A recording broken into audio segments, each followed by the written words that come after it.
À chaque jour, son nouvel exercice et sa nouvelle démonstration de force. Près de Kiev, les réservistes de l'armée ukrainienne multiplient les entraînements pour se tenir prêts et envoyer un message à la Russie, accusée de vouloir envahir le pays.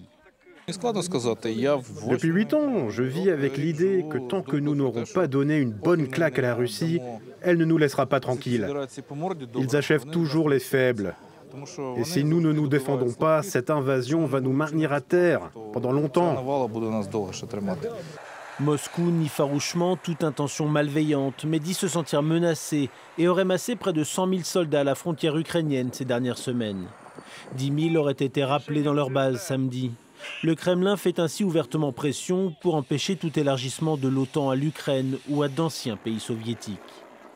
Compte tenu de cette tension entre les deux pays, les pourparlers presque habituels prévus entre Russes et Américains prennent une tournure toute particulière.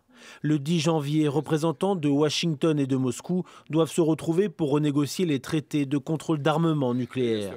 Mais l'Ukraine s'est invitée au menu des discussions. Les États-Unis ont hâte d'engager un dialogue avec la Russie.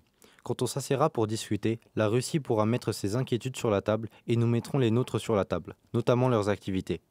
Dialogue direct donc, mais aussi via l'OTAN le 12 janvier, puis l'OSCE, l'Organisation pour la sécurité et la coopération en Europe, le lendemain.